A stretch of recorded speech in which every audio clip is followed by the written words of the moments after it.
E agora é com os senhores, os mitos do trigo aí. Fiz uma breve introdução de cada um, mas fique à vontade para adicionar quaisquer qualificações de vocês. E agora eu passo a bola para você, Irineu. Mande bala. Bom, boa tarde a todos. Primeiro, obrigado pelo convite. Dizer que é um prazer estar aqui com vocês hoje. Só acho que deve ter um... Isso, facilitou. É um prazer estar com vocês hoje e vou tentar falar de uma forma rápida. Às vezes é um pouco difícil tratar de assuntos complexos de maneira rápida, né? Mas vou tentar trocar um pouco de ideia com vocês sobre como a gente está vendo o mercado do trigo daqui para frente e das dificuldades que temos em projetar. Eu vou passar aqui tentar compartilhar aqui.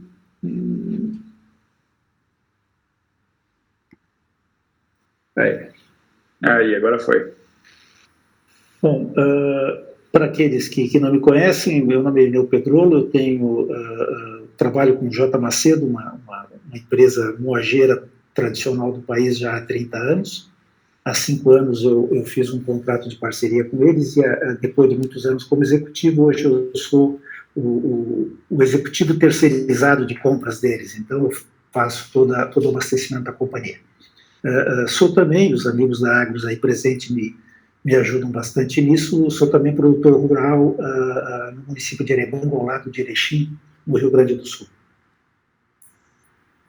Para essa conversa de hoje, sobre perspectiva de mercado de trigo, eu começo mostrando um mapinha para explicar um pouco a dificuldade que a gente tem de projetar preços de trigo no Brasil e nesse momento em específico. 90%, nós temos essas duas áreas de produção de trigo no mundo, no hemisfério norte e sul, basicamente nas duas faixas. A faixa do hemisfério norte responde por 90% da produção de trigo. Essa faixa no sul, onde temos a Argentina e a Austrália como relevante, é 10 ou talvez um pouco menos por cento do volume total de trigo produzido no mundo. O outro complicador é de que, falando agora daqueles 90% do hemisfério norte, mais ou menos 70%, 75% é trigo de inverno. Esse trigo foi semeado lá em outubro, final de setembro, outubro, comecinho de novembro, recebeu cobertura de neve e agora começa a sair da dormência. Pessoal mais ao sul saindo agora, pessoal mais ao norte nas próximas semanas. Os outros 25%, 30% trigo de primavera vão ser semeados praticamente juntos com o início da nossa semeadura aqui no mês de abril. Então, olhando para frente, é muito difícil nesse momento estimar o tamanho da próxima safra. Grande parte do hemisfério norte ainda está sob a neve. Especulações nós escutamos todo dia, que tem chuva de mais, chuva de menos, frio de mais, frio de menos, o tal do winter kill, que é a morte pelo frio, né? Talvez a maioria sabe, mas eu sempre gosto de repetir essa história, me desculpem se eu sou repetitivo. A neve funciona como iglu, e essa neve tem que chegar antes que aquelas temperaturas árticas de menos 20, menos 30 cheguem, né? Se essas temperaturas árticas chegam com pouca cobertura de neve, ocorre o que eles chamam de winter kill e a planta morre. Agora, coisa de 2 ou 3 semanas, houve uma onda de frio, em um momento em que a cobertura de neve em partes da Rússia e partes dos Estados Unidos, por alguns, era considerada não adequada. E isso gerou especulação, preços nas bolsas subiram. Mas, efetivamente, nós vamos, nas próximas 2 ou 3 semanas, ter uma ideia de como vai ser a largada para esse caminho final da produção de trigo no hemisfério norte. Nós aqui estamos ainda discutindo quanto vamos plantar, se não vamos. Esse quadro seguinte é um resumo, alguns números muito simples para mostrar a relevância do trigo no mundo e a relevância do trigo para nós aqui. Quando a gente olha o mundo, trigo individualmente só perde para milho em volume de produção, mas é a maior área cultivada, 222 milhões de hectares. É também o produto mais negociado no mundo, é o produto que tem mais transações entre países. E também é o produto do qual os países carregam o maior estoque, pelas questões de segurança alimentar. Desse estoque que a gente olha, praticamente 60%, 50% está na China e mais ou menos 9, 10% está na Índia, países com 1 bilhão de habitantes e uma preocupação muito grande com o abastecimento, tradicionalmente carregam grandes estoques. Quando nós olhamos o Brasil, né, o trigo é nada. Nós produzimos 6,3 milhões de toneladas, o trigo é pouco relevante na produção mundial e ele é pouco relevante dentro do agronegócio. A mesma situação em área. Se em soja e milho o Brasil é um gigante, né, em trigo ele é mais um, já foi o terceiro importador, hoje está entre os 5 importadores, ele tem maior relevância como importador do que como produtor. Um produtor praticamente é um figurante. A nossa cultura sempre olha para a soja e para milho como sendo as grandes culturas, né, ou os grandes volumes, e é fato, é realidade para nós, mas para o mercado mundial não, o produto que mais trabalha é trigo. E trigo tem uma particularidade, né? Tu tens meia dúzia de grandes produtores, tu tem 10 ou 12 importadores relevantes. Quando a gente olha a soja, nós temos 3 produtores e um importador e meio, talvez, né? Se considerar a Europa como meio, é um mercado mais enxuto, mais previsível. Então, trigo realmente é complexo. A outra dificuldade que a gente tem é a interação milho-trigo. Desse volume de milho produzido, de trigo produzido, mais ou menos entre 20% e 25%, a depender do ano, é usado diretamente para alimentação animal. E compete com milho e compete com os outros grãos forrageiros todos, sorgo, cevada, milheto, enfim. No processo de moagem, nós tiramos, grosseiramente, 75% vira farinha para alimentação humana e outros 25% se transformam em farelo, que também 99% dele vai ser destinado a alimentar animais. Isso faz com que boa parte daquela massa de grãos que sai das lavouras como trigo, alguma coisa como 40%, 45%, termina sendo consumido por animais. E isso dá uma interdependência de trigo e milho muito grande. Quando a gente olha os quadros fundamentais de trigo, eles são extremamente confortáveis e eles não justificam o que os preços mostraram nos últimos meses. Os problemas, enfim, a alta nos preços do trigo, ela é uma decorrência da alta dos preços do milho e soja como um segundo plano, né? Mas especialmente como o milho. Porque se o trigo não sobe de preço, ele passa a ser consumido por animais. Aqui tem uma fotografia de 3 gráficos internacionais, sem se preocupar muito com os valores. Temos aí trigo Chicago, temos milho Chicago, soja Chicago. Em agosto do ano passado, ali pela metade de agosto, nós vimos o fundo do poço dos preços desses 3 produtos. De lá para cá, uma sucessão de fatores fez com que esses preços subissem de maneira bastante acentuada, e nós aqui no mercado interno, multiplicando isso por um câmbio extremamente volátil, vimos preços recordes, né, para trigo. Inclusive um comportamento absolutamente atípico, né, onde os preços, ao invés de caírem na safra, como seria o esperado, eles subiram em plena safra, né? É um comportamento bastante fora do normal, a gente pode falar nisso daqui a pouco de novo. O fato é que a demanda continuou pagando esses preços e nós temos hoje um ambiente extremamente favorável para produzir grãos, qualquer tipo de grão. Eu aprendi que no mundo, os agricultores que têm chance de produzir soja, produzem soja. Se eles não podem produzir soja, eles tentam produzir milho. Se eles não conseguem produzir milho, eles vão produzir trigo e arroz. Soja e milho são lavouras mais rentáveis que trigo em qualquer lugar do mundo. O trigo apenas sobrevive nas áreas em que o ambiente não permite que soja e milho tenham um bom desempenho. E para nós aqui não é diferente. Nós aqui estamos vendo a disputa diária entre trigo e milho safrinha. Tá? Nas regiões do mundo em que temos uma safra por ano, a escolha é essa que eu comentei para vocês, algumas outras têm uma combinação de soja com trigo, que também funciona, mas são áreas limitadas. Poucos países têm a chance de fazer, como nós aqui, 2 safras consistentemente. No Paraná, a gente olha essa linha em vermelho, é a linha em crescimento da área de milho safrinha, a linha em azul é a área de trigo, são números da Conab, e a área em amarelo é o milho safra. Quer dizer, nós tínhamos 2 milhões e poucos hectares de milho nos anos 80 no Paraná.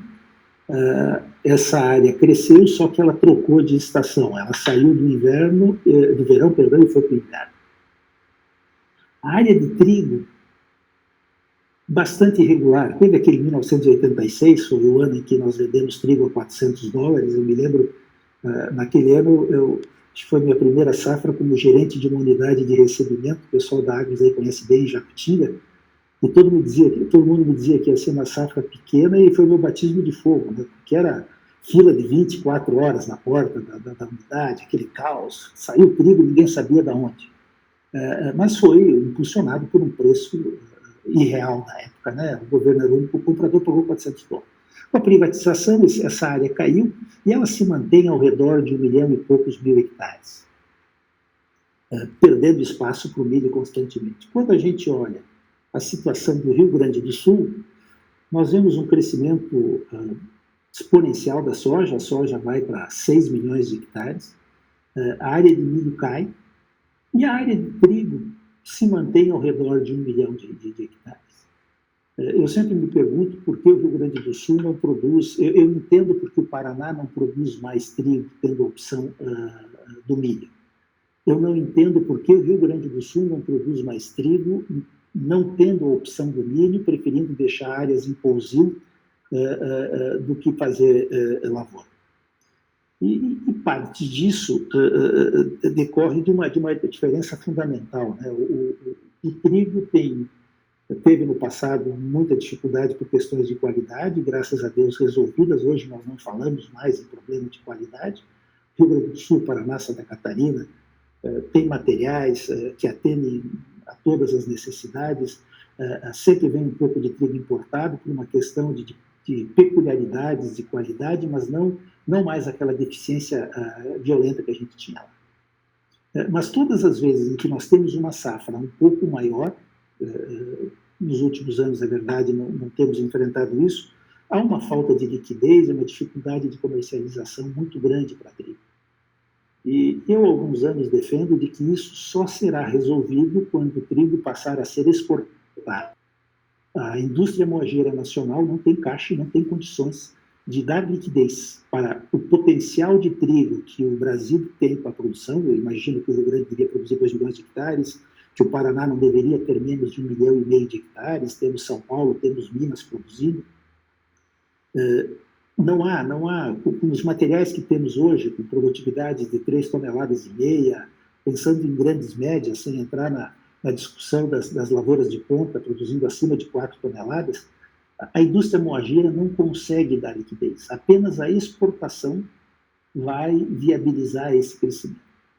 E nós, depois de muitas idas e vindas, começamos a ver no Rio Grande do Sul se consolidar o mercado de exportação. Hoje já tem negócios para mais de 100 mil toneladas fechado, para trigo a ser entregue no Porto de Rio Grande no mês de dezembro. Então, começamos a ver condições para ter um outro volume, um outro patamar de produção de trigo. Paraná tem encontrado liquidez suficiente, a indústria moageira do Paraná cresceu bastante, os produtores, de certa forma, entenderam essa dificuldade de liquidez e passaram a diluir a comercialização no tempo, e isso tem sustentado um pouco mais os preços, mas esse salto que eu prevejo como possível de acontecer esse ano, agora nós estamos vendo aqui o serrote, que é o tamanho de safra no Brasil, né? A barra em vermelho é o trigo no Rio Grande, a barra em verde é o trigo no Paraná, e o amarelo são os outros estados. Nós tivemos nos anos 90 safras muito pequenas, né? A importação dominou o mercado pelas questões de qualidade, enfim, pelos materiais disponíveis. A partir dos anos 2000, uma resposta da tecnologia e da pesquisa nos levou para um patamar de 6 milhões, mas nós estamos andando num teto de 6 milhões já há algum tempo. Tá? Para esse ano, essa última barrinha da direita, uma cor, ficou uma corzinha meio estranha, mas enfim, é a que eu consegui fazer para diferenciar, é o meu primeiro número para aquilo que eu imagino que será uma safra de trigo no Brasil em 2021, se nós encontrar uma condição de clima semelhante àquela que encontramos em 2016.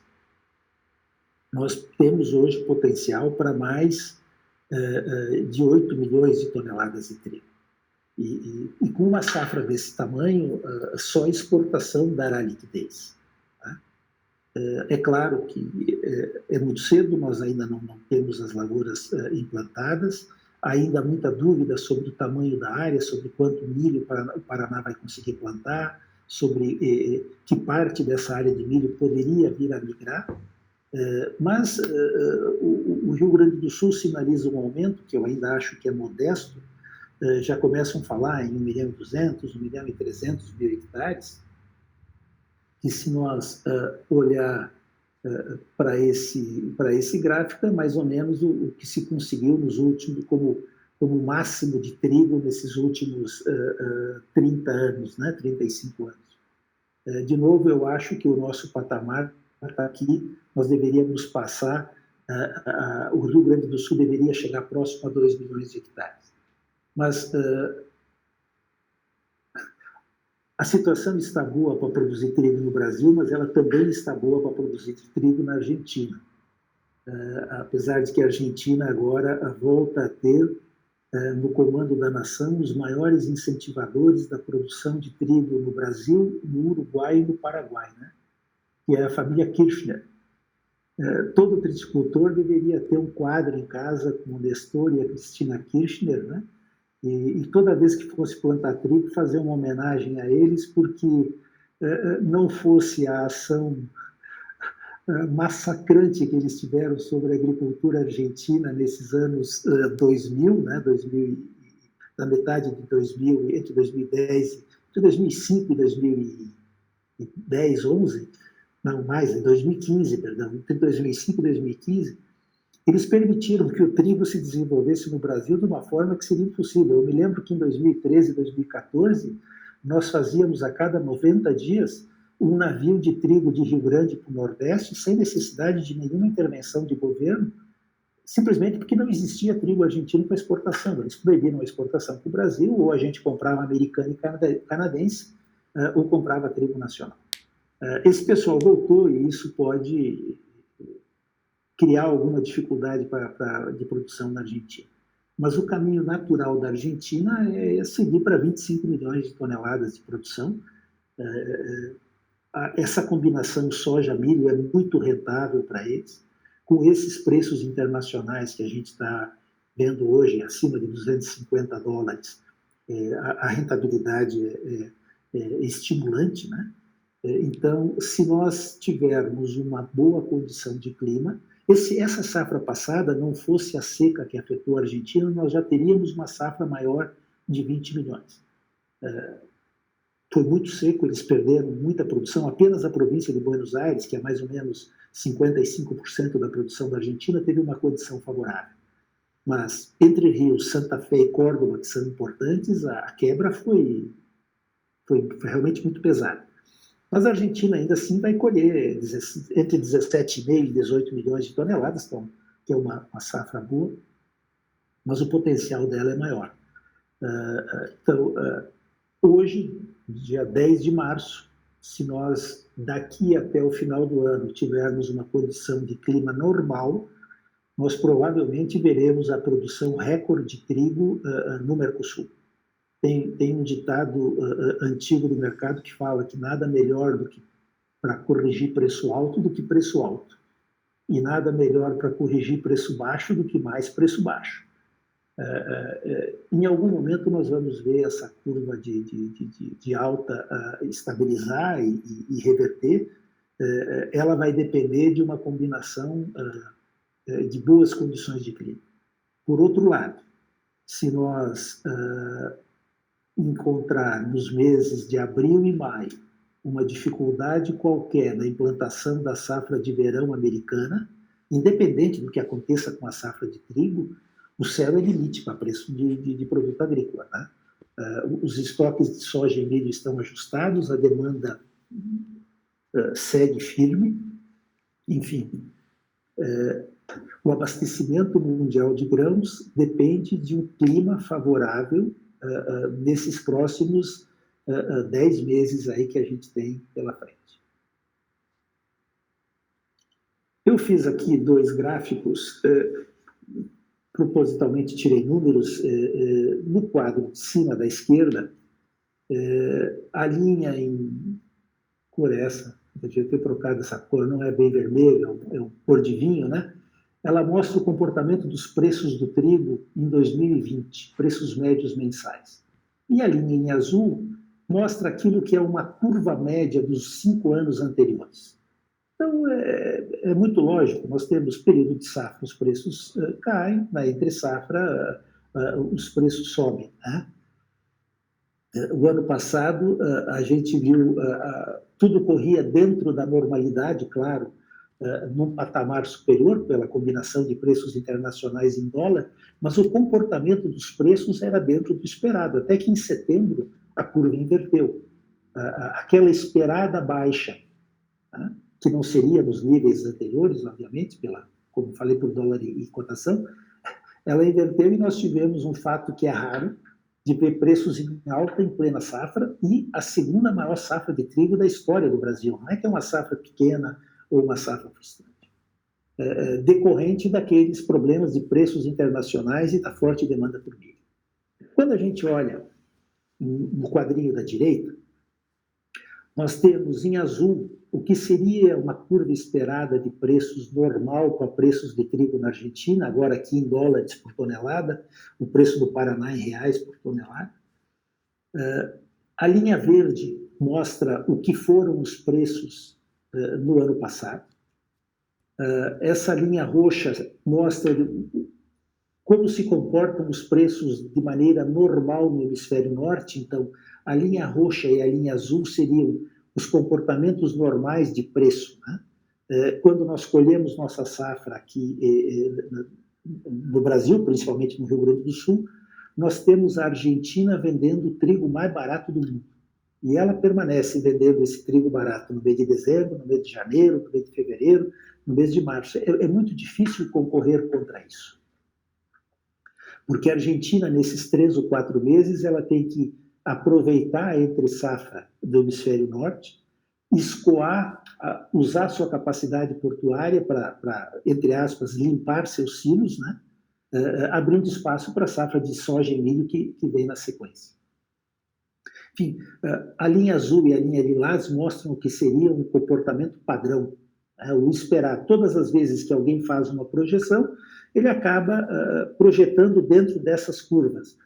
$30 acima, $30 abaixo, em função da conjuntura, né? Mas dentro dessa curva.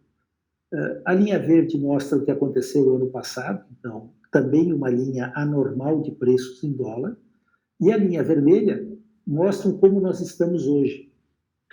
Quais foram os preços médios no Paraná em janeiro e fevereiro, e como estão os preços médios na Argentina em dólar, agora nos meses de janeiro, e as indicações para março. Cada linha dessas representa aqui na parte de dólares mais ou menos $10, na linha de trigo paranaense mais ou menos R$50. O fato é que nós temos todas as condições para fazer uma grande safra de trigo no Brasil. Eu não consigo entender a razão para alguém não plantar trigo. Tá? A propriedade que eu tenho lá no sul, esse ano eu vou seguir, eu como rasguei meu diploma de agronomia, já pedi baixa do CREA, inclusive não tenho mais compromisso nenhum, Então, me sinto desobrigado com o meu paraninfo Erlei Belo Reis, que a vida inteira me ensinou que tínhamos que fazer 2 anos de pousio para plantar trigo de novo, por conta do mal do pé, né?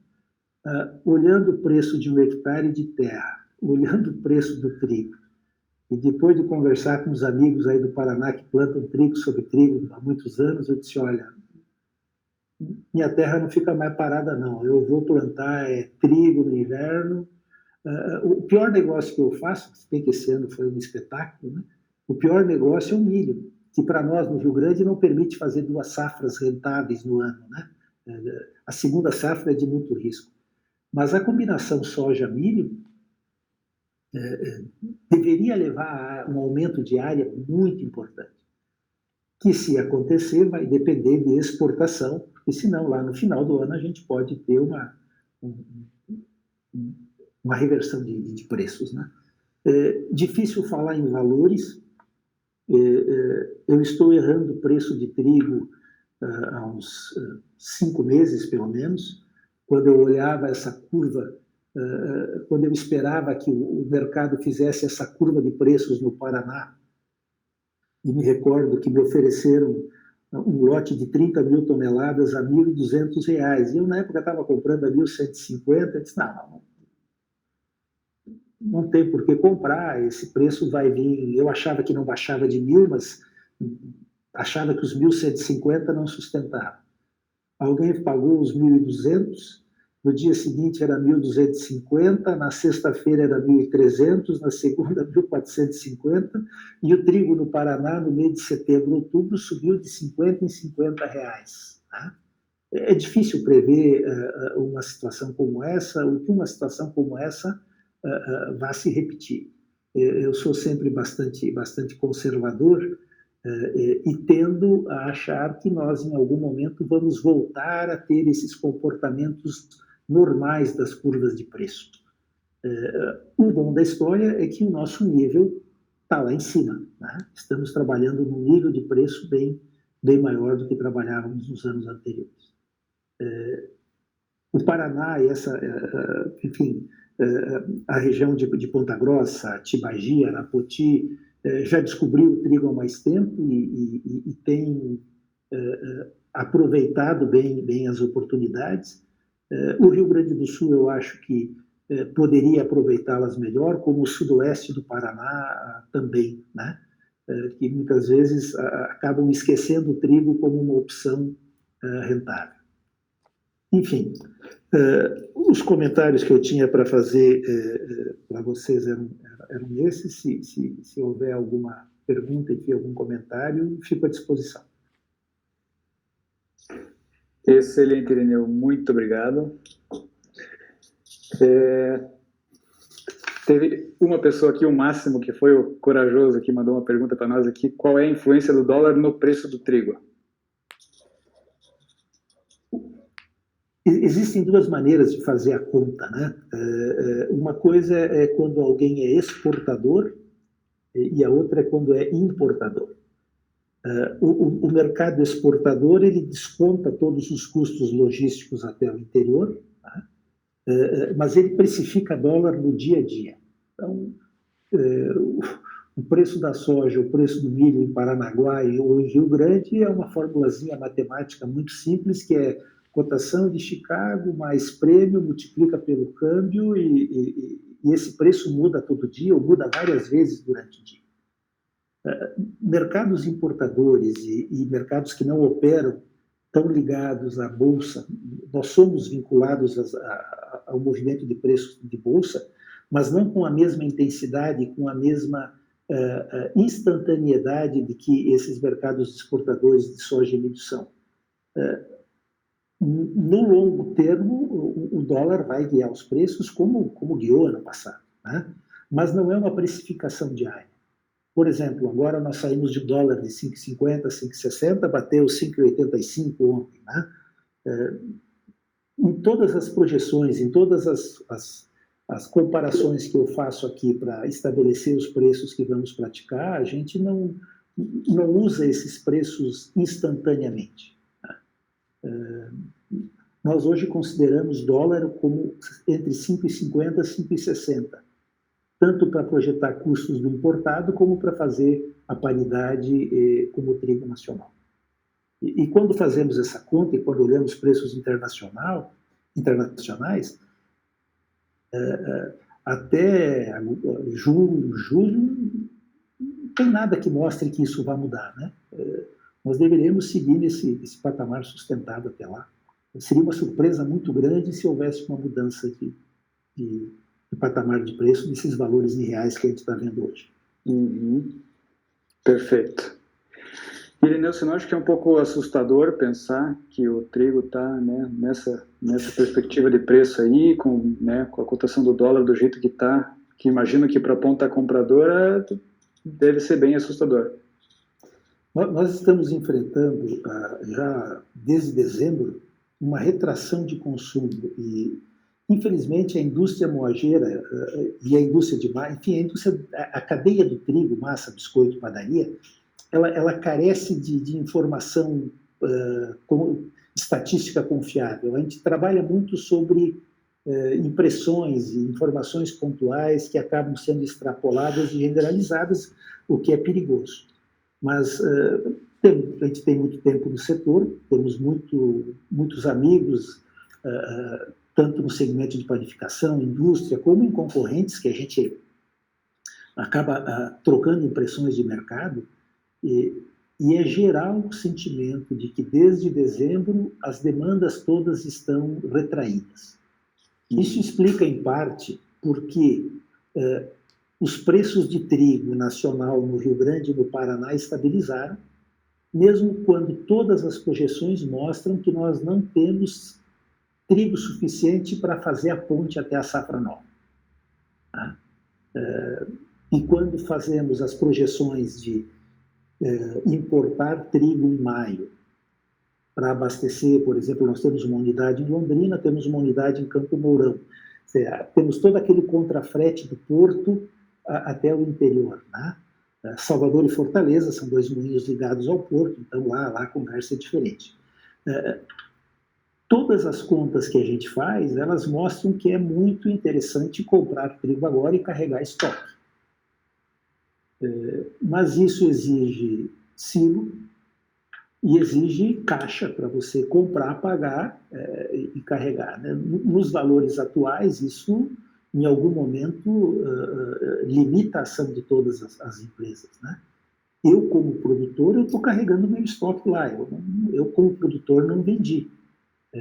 Eu, como comprador, eu compro todo o trigo que é possível comprar agora. Tá? Mas mercados são mercados, né? Ano passado, lá no Rio Grande do Sul, eu fiz uma festa quando eu vendi meu trigo a R$ 1.100 em maio, acho. Aí o acionista do J. Macedo disse, como é que tu não previu esse aumento do preço do trigo? Por que a gente não comprou mais? Eu vendi o meu também, então estou perdendo junto nessa história. Mas são movimentos difíceis de prever. O Rio Grande do Sul está um pouquinho complicado, nós temos um fator que, aliás, precisaria ser tratado pelas entidades que representam produtores, né? Que é a questão do ICMS interestadual. Nós criamos uma estrutura tributária tão deteriorada e tão aviltada que hoje eu, como importador para o Paraná, para abastecer os moinhos do Paraná, é mais fácil eu trazer trigo paraguaio, além do trigo paranaense, porque o paranaense, por não ter tributação nenhuma, por estar próximo, é a melhor opção. Mas buscar trigo no Rio Grande, para nós, tem 12% de ICM que acabam se transformando em custo. O Rio Grande do Sul antes tinha um desconto sobre o ICMS, agora o Estado cortou, então cobra os 12% integrais.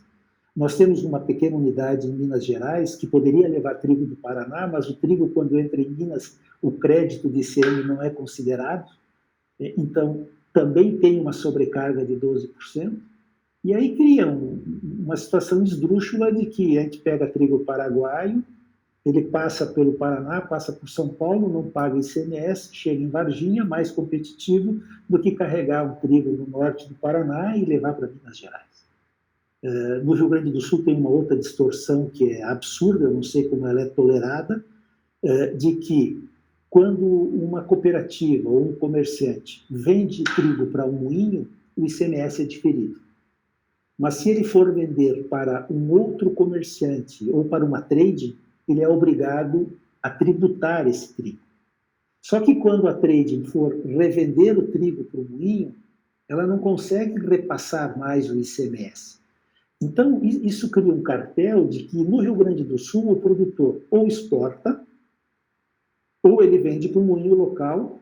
Como agora a exportação parou porque o porto não oferece mais espaço nem logística, então o estoque de trigo vira refém da moagem local. Né? Ele sai um pouco da paridade. E eu, surpreendentemente, não vejo. Eu vejo as entidades reclamar da cabotagem, política para o trigo, Brasília, tem tanto problema para resolver com governos estaduais, né, dessa questão do ICM, que virou São Paulo, tradicionalmente, era um grande vendedor, perdão, o Paraná era um grande vendedor de trigo para São Paulo. Eu me lembro na época que J. Macedo tinha moinhos em São Paulo, nós comprávamos volumes importantes, né, nos meses de setembro, outubro, novembro, antes da entrada da safra argentina. Isso hoje ficou inviável. Aí começa a desenvolver, claro, uma triticultura no estado de São Paulo, mas produz lá 300 mil toneladas num ano excepcionalmente bom. Isso é muito pouco, né? Isso é muito pouco. O São Paulo tem outras opções mais interessantes do que trigo para a sua agricultura. Mas é o quadro que temos que conviver com ele. Né? Perfeito, perfeito. Eu vi que o Bentim e o Ricardo mandaram perguntas, eu gostaria que vocês perguntassem mesmo. Em vez de ficar só no chat ali, vamos trocar uma ideia aí. Ali o Irineu já respondeu que a questão da tributação do trigo para os estados, né? Você vê esse moinho lá que tinha, eles têm lá em Varginha, tem até uma unidade de armazém ali em Candé, né? Comprava muito trigo. Aqui, não era desculpe, era um Vilma. O Vilma tem. Vilma de Contagem, tem lá. Mas ela comprava muito trigo ali, então dava uma liquidez legal. E aí, eu acho que estão alugando, não tem, sei lá o que está fazendo. Mas esse de Varginha, que estão lá agora, o Sul Mineiro, né? Sim. Ele comprava muito trigo, principalmente o branqueador, mas daí parou também. Agora isso é muito ruim, né? Mas você respondeu já a minha questão ali. Vai lá que é tua, Ricardo. Beleza. Ricardo, conta lá. Irineu, aqui na região, e acredito que isso seja um panorama que deva se estender aí para outras regiões, no mix de cultivares ali, os agricultores têm dado cada vez mais espaço a cultivares que são do tipo branqueador, né, que são trigo-pão branqueador. Do ponto de vista da absorção pelos moinhos e assim, como você vê esse ágio na comercialização e como que isso deva se manter, um panorama de mercado em relação a isso, né? O moinho sempre quer o que não tem. Né? Então, esse ano ninguém falou de farinha. É lógico, não é só moinho. Todos nós queremos aquilo que a raridade é valorizada. Nós esquecemos que o sistema de prêmio é um sistema inteligente. Né? Quem melhor trabalha isso é o americano. O americano tem uma parte do prêmio é logística, onde é que tu vai me entregar, em que condição tu vai me entregar, e outra parte do prêmio é a qualidade. E a qualidade, ela varia em direção à oferta. Eu me lembro de ter anos de pagar por 1% de proteína no trigo americano, pagar 40 cents por bushel. No outro ano, tu paga 5 cents por bushel, porque a proteína média normal ela é tão satisfatória que não tem por que tu pagar prêmio. O branqueador é a mesma coisa. Então, quando a qualidade média, nós temos o hábito de consumir farinhas claras, o consumidor valoriza a cor de farinha, né? Então isso é uma condição para o moinho ser competitivo, ele tem que entregar uma farinha com boa cor e equilibrar a extração, enfim, tem o processo industrial todo.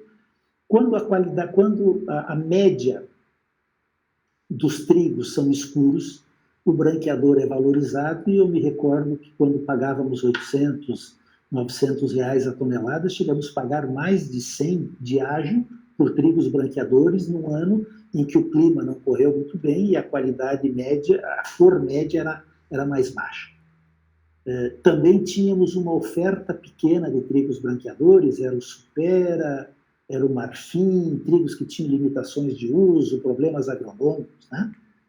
Como eu falei antes, o melhor remédio para preço baixo é preço baixo, o melhor remédio para preço alto é preço alto. Em cima da demanda, em cima da rentabilidade, a pesquisa, que está cada vez respondendo melhor e mais rápido, começou a nos entregar materiais como o Nobre primeiro, ainda com algumas restrições agronômicas, mas logo em seguida veio um madrepérola, que agronomicamente e industrialmente é muito bom, né, nessa questão de cor. Agora temos o Duque, tem outros materiais, a oferta de branqueador aumentou. Então, aquele prêmio que no começo da safra estava meio tabelado nos R$100, eu comprei trigo essa semana, pão e branco ao mesmo preço. Estou tentando descobrir ainda se eu comprei o branco barato ou o pão caro. Não sei, mas o fato é que comprei os dois ao mesmo preço, né? Sinal de que a oferta e demanda começam a ficar equilibradas. Mas bons produtos sempre terão prioridade e terão maior facilidade. E pensando lá na frente, de quando a gente for exportar, e para mim não é se vamos exportar, mas sim quando vamos exportar trigo do Paraná, essa é a dúvida, essa qualidade será percebida e valorizada em seguida. Lembro quando começou a exportação de milho do Brasil, no final dos anos 90, o Bentinho é professor nisso, né? O milho era exportado, o milho brasileiro era exportado com deságio em relação a outras, claro, desconhecido, o importador não sabia que produto vinha, ok, me dá um desconto bom que eu experimento. Rapidamente, com a qualidade entregue, ele passou a receber um prêmio em relação ao trigo argentino. Isso pode acontecer com trigo. Lá fora, hoje, ninguém faz muita diferença entre um trigo paranaense e um trigo gaúcho. Eu me lembro que nos anos da parceria com a Bunge, nesses anos 2009, 2010, 2011, o Rio Grande do Sul exportava um trigo muito ruim, que eram aquelas variedades Nova Era. Nós fizemos 2 navios para os Estados Unidos para ser ração, para ser usado como ração. O trigo era escuro, ele era fraco e ele tinha um P sobre L desequilibrado. Só faltar Faglander, porque o resto, todos os defeitos ele tinha. Realmente era um trigo muito ruim. E o Paraná era um padrão diferente. Teve casos de devolução de navio de trigo gaúcho exportado. O pessoal comprava por proteína, a proteína era boa, o trigo chegava lá. Tem histórias mesmo. E eu, dentro da parceria com a Bunge, eu era responsável por originar todo o trigo nacional para eles. E fizemos um navio em Paranaguá, vendido pela mesa da Europa para um cliente da Oriente Médio, não me lembro qual país. E o mercado vendedor, eu falava com o trader deles lá, disse, cara, vamos fazer outro, tá bom? Ele, não, eu preciso receber, o trigo é bom, cara. Chegou numa hora que eu disse para ele, olha, faz o seguinte, tu compra, a gente leva no porto. Se tu não quiser exportar, eu levo para J. Macedo nos moinhos de Salvador e Fortaleza, porque chegou, o navio começou a descarregar, mas o navio começou a descarregar em fevereiro, sei lá, em janeiro, lá no Oriente Médio. O cara me ligava, queria fazer um embarque por vez, porque o cliente ficou encantado com o trigo, que o trigo era ótimo. Pô, mas agora acabou a janela, não tem mais, o pessoal aqui já virou para soja e milho. E isso para dizer que a qualidade é percebida e valorizada, e que o desconhecimento sempre joga contra o preço. Então, nesse primeiro momento que o Brasil passar exportador, ele vai ser testado. E quanto melhor o produto que for embarcado, melhor será para o futuro do negócio a médio e longo prazo. Irineu, só pegando o gancho aí da forma, nessa linha da exportação, o mercado internacional ele tem essa dinâmica de dar preferência por fora também, porque aqui é uma febre, todo mundo... Cada mercado é um mercado. Em cada local tu tem uma tradição, uma forma de fazer pão, um tipo de pão que é feito e requisitos diferenciados. Cor é um atributo reconhecido em todos os mercados. Os americanos, que sempre vendiam o famoso Hard Red Winter, né? Desenvolveram há alguns anos o Hard White, os australianos também. Nós aqui, quando consumimos produtos integrais, quanto mais visível o farelo, mais valorizado é o produto, né? Quanto mais contraste entre o branco da farinha e o farelo. O mercado americano, não, ele quer comer um pão integral por questões de saudabilidade, pela questão de fibras, mas ele quer que esse pão seja o mais parecido possível com um pão branco. Aí entrou o Hard White e esse Hard White tem crescido. Ele é chamado de branco porque o tegumento dele é branco. E nós uma vez compramos um porão de 5.000 toneladas para testar, e a farinha também era mais branca do que a farinha do hard normal, mas não é exatamente a mesma linha do nosso branqueador. Mas, voltando, entre farinhas escuras e farinhas claras sempre serão preferidas, eu creio que em todos os mercados. Entre farinhas de glúten mais fraco e farinhas de glúten mais forte, farinhas de glúten mais forte terão muito mais mercado que as farinhas de glúten menor. Entre um Fine Number baixo e um Fine Number alto, poucos mercados aceitam Fine Number baixo. Aí particularidades e peculiaridades variam de mercado para mercado. Beleza. Uma outra questão do valor de um trigo, dificilmente um trigo é usado de forma isolada. Ele sempre é combinado com o outro. E essa capacidade de que um determinado trigo complemente características do outro trigo que está disponível no estoque, né? Isso também gera valor ou rejeição em alguns casos.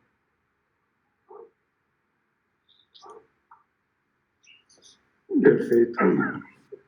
Um outro movimento interessante de mercado que aconteceu agora nos últimos 60 dias foi o aumento do custo do frete marítimo, né?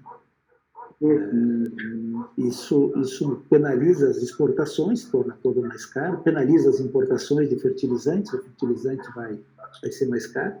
Como referência de uma contratação de frete que eu fiz para um embarque em dezembro, que eu contratei em novembro, para um embarque em março, que eu contratei agora em fevereiro, foi 100% de variação em dólar. Que boa notícia para nós, né? Para o trigo importador, sim. Para o trigo importador, sim. Para o trigo exportador é uma má notícia, porque nós estamos longe da Ásia, que é o grande importador, né? E para o fertilizante também é uma má notícia.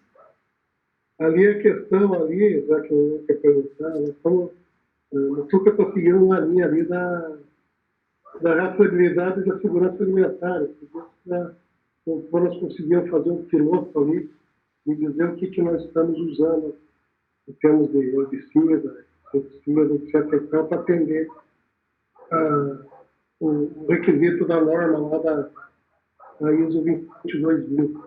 Você, como originador ali, master da J. Macedo, ali, como que você vê essa questão à frente na questão de comercialização em termos de...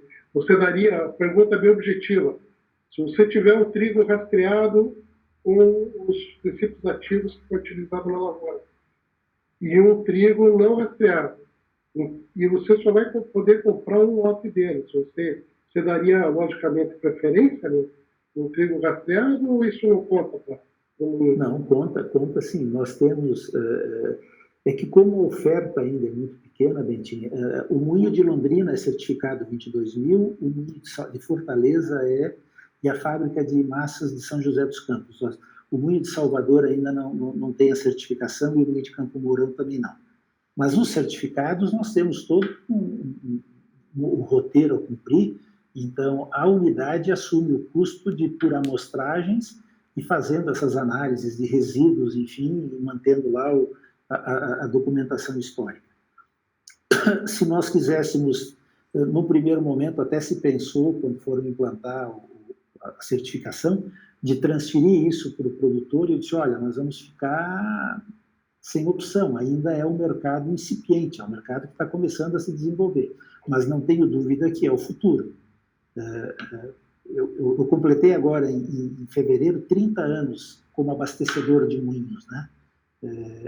Eu me lembro que nos primeiros anos encontrava inseto no caminhão, o pessoal passava DDVP, nós mesmo recomendávamos para o cara aplicar DDVP se tivesse uns bichinhos, e se fosse pouco caruncho também, te dava uma olhada. Põe pastilha lá, põe daí, isso, dá umas pastilhas no caminhão, passa um DDVP que ele morre na hora, aquela coisa toda.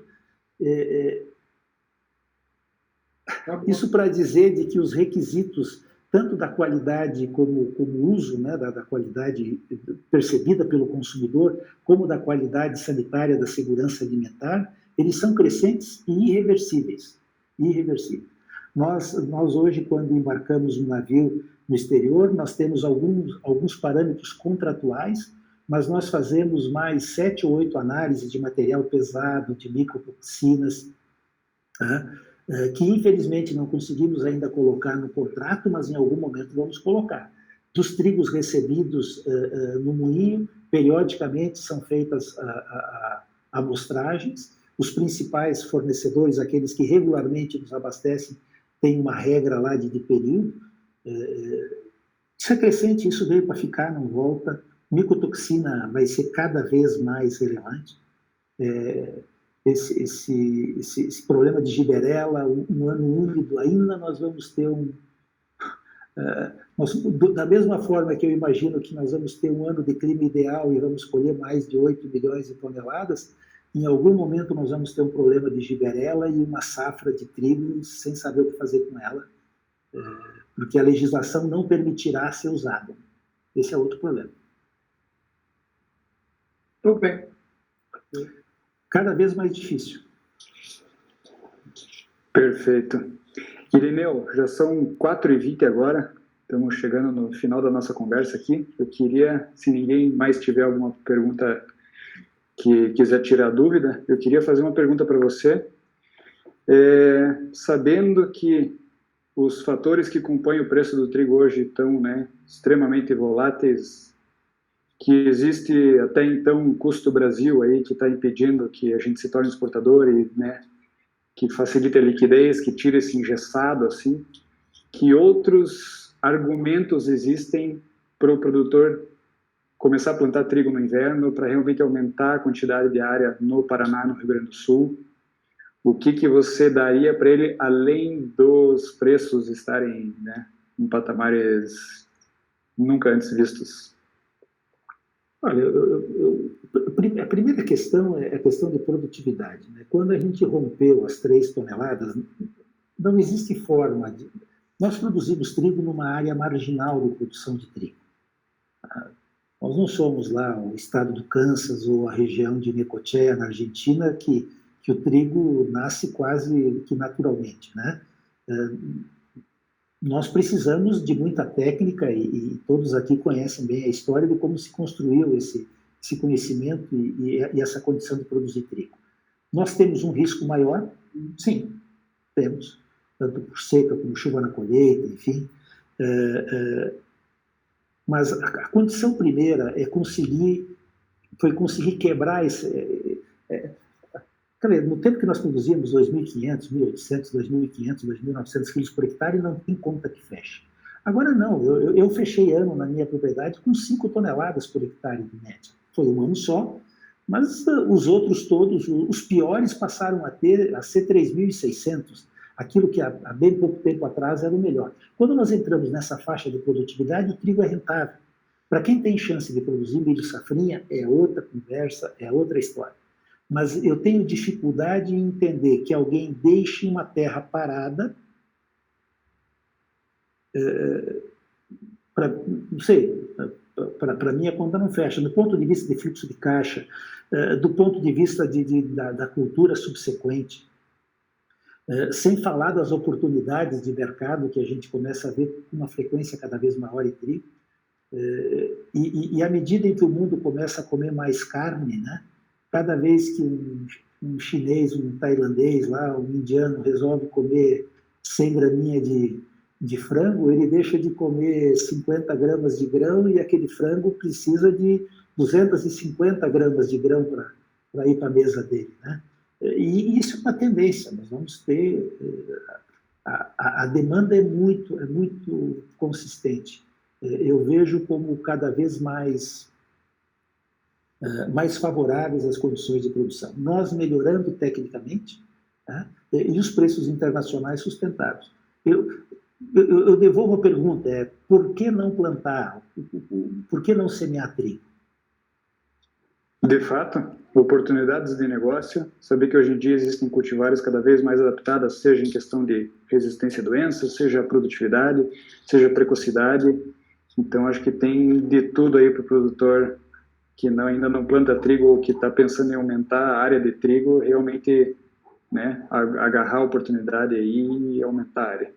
Algumas vezes é a questão operacional ali na colheita, né? Colheita do trigo, com plantio de soja, e isso é um limitante para alguns, né? Mas eu acho que o que bate aí mais aí é justamente a questão de liquidez, certo? E você hoje o mercado, independente de preço para a nossa região, pela nossa região, os Campos Gerais, quantos moinhos, qual é a demanda de trigo mensal na região dos Campos Gerais aí, certo? Tem, você tem o nome dos moinhos, mais Curitiba ainda também, com 2, 3 moinhos de grande escala, né, de grande demanda. Acho que isso é o mais importante também com a questão da produtividade. Não adianta você produzir, não tem para quem vender. Né? Tinha uma questão cultural aí, que vinha lá no tempo dos cetrinhos, certo? E depois os moinhos entraram naquela questão do PEP, certo? Que tinha que fazer fila para vender trigo, com moinho através de PEP, certo? Que isso agora está praticamente quebrado. Então, um moinho, que nem lá, não sei, o moinho do Nordeste, o J. Macedo, o Sertanópolis, aqui o de Ponta Grossa, Cidade Bela, mais as cooperativas, estão se aproximando muito da fonte geradora de trigo, e isso permite uma segurança para o produtor dizer, opa, eu consigo vender meu trigo, né? Em cima de uma matéria-prima barata, o Paraná ampliou sua capacidade de moagem. O Paraná hoje processa 3 milhões e 600... O Brasil processa 12. O estado do Paraná processa 3.500, 3.600, 3 milhões e 700. O Nordeste inteiro processa isso. Então, esse processo aqui no Paraná, desculpa a pergunta. O J. Macedo, 800 mil no Brasil. Né? 300 mil, 250 mil aqui no Paraná e em Minas e 550 no Nordeste. Mas a moagem do Paraná cresceu muito. É claro que entra um pouco de trigo paraguaio, entra um pouco de trigo gaúcho, entra um pouco de trigo argentino, o que é normal. Né? O que não é normal é não poder sair o trigo paranaense com a fluidez necessária. Mas veja, o Rio Grande do Sul, quando eu comecei nesse negócio, o Rio Grande do Sul tinha uma moagem maior que o Paraná. São Paulo era muito maior. São Paulo estagnou. Praticamente esse crescimento de moagem que o Brasil teve nos últimos 15 anos, o Paraná capturou grande parte dele. Então, o Paraná hoje tem uma demanda local importante. De novo, o produtor falou no Cetrim, aquele velho hábito, o Cetrim acabou tem 30 anos. 90, já são poucos os que hoje operam no mercado que operaram naquela fase. Eu sou um dinossauro desses. Sim, mas ainda continua aquela prática de querer colher e vender ao mesmo tempo, que não é a mesma prática que ele faz quando ele negocia milho, que não é a mesma prática que ele faz quando ele negocia soja. Tá? Então, enquanto a exportação não for um canal fluido e normal, tem que haver um cadenciamento de venda, porque senão o sistema entra em colapso. Perfeito. Então, agradeço mais uma vez você, Irineu, pela tua contribuição, pelo teu tempo, estar aqui com a gente. Agradeço todo o pessoal que participou aí. Foi muito legal estar com vocês. Espero que a gente possa fazer mais isso. Enriquece muito a minha experiência pessoal e tenho certeza que acrescentou bastante para todo o pessoal aqui.